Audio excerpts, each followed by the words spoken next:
So do the police really believe that Jackie O was murdered? Well, Miami police tell us they are investigating the cause and circumstances related to Jackie O's death. Less than a week after Jackie O tragically passed away, Miami police announced that they have officially started investigating her death, and it looks like there might be more to this case than we know. Her family has finally broken their silence and revealed what really happened, and you won't believe the crazy circumstances that led to her death.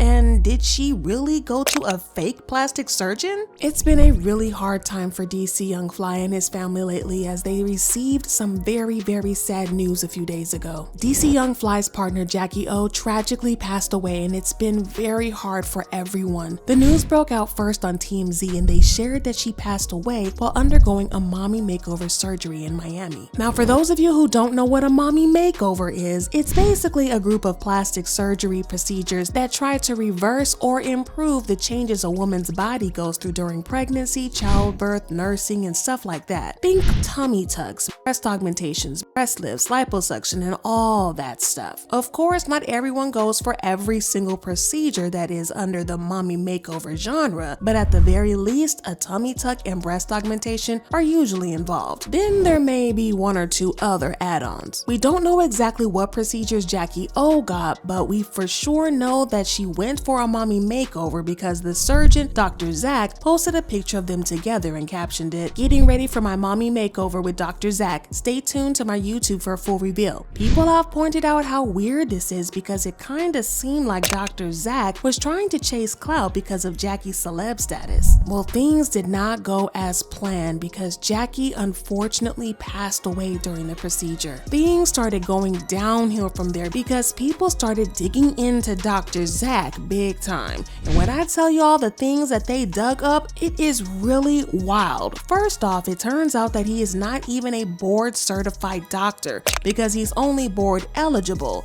Yeah, I know it can be kind of hard to know the difference between being board certified and board eligible, so I'm gonna break it down. According to a source, being board eligible refers to a physician who has completed the residency in a specialty or subspecialty, but has not passed the test, either because he hasn't taken it yet or he failed it. Yeah, it's easy to mistake board eligible for board certified, and people feel like this is a sneaky way to confuse people. It's legal, but still sneaky as F. Now, I'm not gonna say that Jackie's unfortunate passing was the fault of the doctor or anything like that, because all surgeries do come at the risk of losing one's life. But some people have been digging into Dr. Zach, so let me tell y'all, the things that they dug up are kind of, interesting to say the very least. Another thing that sent off red flags about him is the fact that he cannot legally practice independently. According to this report, Dr. Zachary Iyor-Oka is a plastic surgeon who primarily focuses on all surgical facial rejuvenation techniques, as well as breast and body contouring procedures, under the instruction of doctors Richard Zenowicz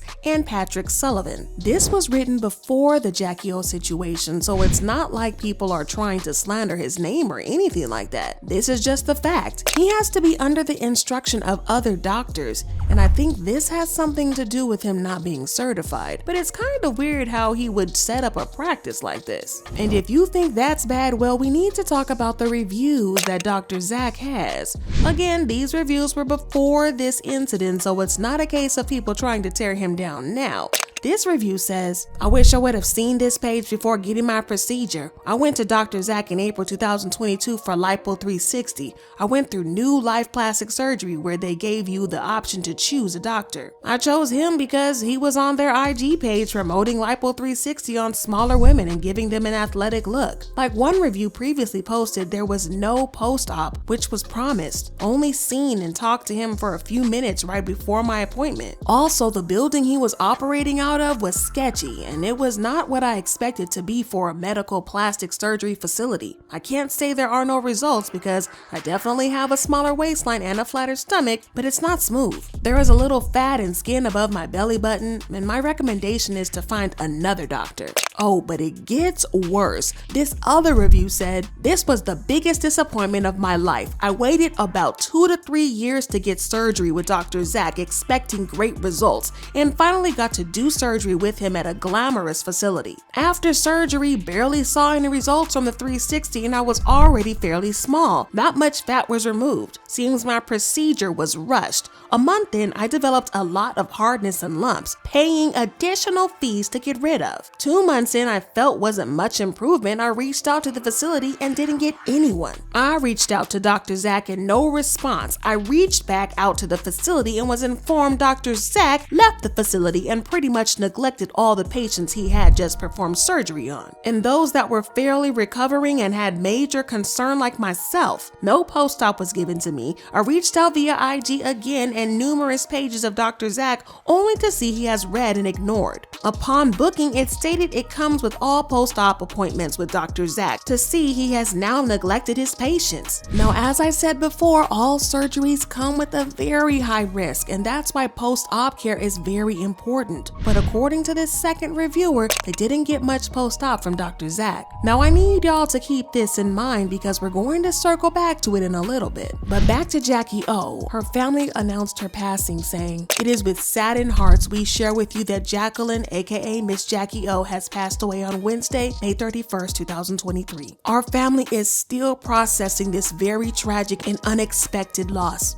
We ask that you please give us privacy during this time." Wild 'N Out also released a statement saying, "We are deeply saddened by the passing of Jacqueline Smith, known to the world as Jackie O, a talented Wild 'N Out family member whose impact will be forever treasured and missed. Jackie O was a loving friend and beloved colleague of the Wild 'N Out cast throughout 5 seasons. More importantly, she was a tremendous mother of 3 beautiful children. The BET Media Group extends our sincere condolences to the Smith family, DC Young Fly, B. Simone, Nick Cannon, and all friends who have loved and cared for Jackie O during this difficult time." Her bestie, B. Simone, also posted, "I can't sleep tonight. Jackie, we miss you, girl. Your besties are broken. Your family is crushed, and I honestly am still in shock. Man, Jack, you lived life to the fullest. You were an amazing friend, entrepreneur, and above all, a phenomenal mother." It's really heartwarming to see how everyone talks about how great of a mother Jackie O was. And looking at her Instagram, that's super apparent, especially because her last post was about her kids and how much she loved them. This part of my life, this little part, is called happiness. It's just so tragic, and for the first couple of days, people wondered what exactly happened to her. There were all sorts of theories flying around, and while initial reports had it that she had suffered from heart failure, people still felt like something went wrong during the surgery and that it was all the doctor's fault. Well, according to the police, Jackie O didn't pass away during surgery, but rather in a hotel close to the hospital where she chose to stay and recover. Miami police report it was just before 10 o'clock Wednesday night when Miami Fire Rescue responded to this hotel on Southwest 1st Avenue near downtown Miami after getting a call about an unresponsive woman. Crews took her to Mercy Hospital, where despite trying to resuscitate her, she was pronounced dead. Remember the reviewer that said she didn't get good post-op care after getting her body done by Dr. Zach? Well, people are now speculating that maybe Jackie didn't get post-op care either. Now, I know that a lot of celebs choose to recover in a hotel instead of a hospital, so the doctor can't be blamed for that. But it looks like the police also agree that this is a suspicious death because they are investigating the case. Police tell us they and the medical examiner's office are investigating the circumstances surrounding the death, and the case is in its preliminary stages. This is such a sad case, and fans have been sending condolences to Jackie's family, saying, "Watching the video of Jackie O taking her kids to see Little Mermaid last week, and now she's gone. Still so sad." And man, this Jackie situation is so sad. All her friends' posts about her made me tear up. My heart is so heavy for them, for DC and her babies. I really wish death didn't exist, man. It's so unfair. There have also been comments bashing the doctors, saying things like, "There's something very unsettling about Jackie O's death. I want to respect their families and loved ones, but something is weird with that doctor she trusted so well, and I feel like there's a shadow story that's going on that will come to light in the coming months." And these doctors be experimenting when it comes to body transformations. Dr. Zachary Oka knew he did something wrong if he posted here and then deleted her. But do you guys think that the doctor did something wrong? or do you feel like this is just an unfortunate occurrence? Let me know what you think about this tragedy and check out this next video.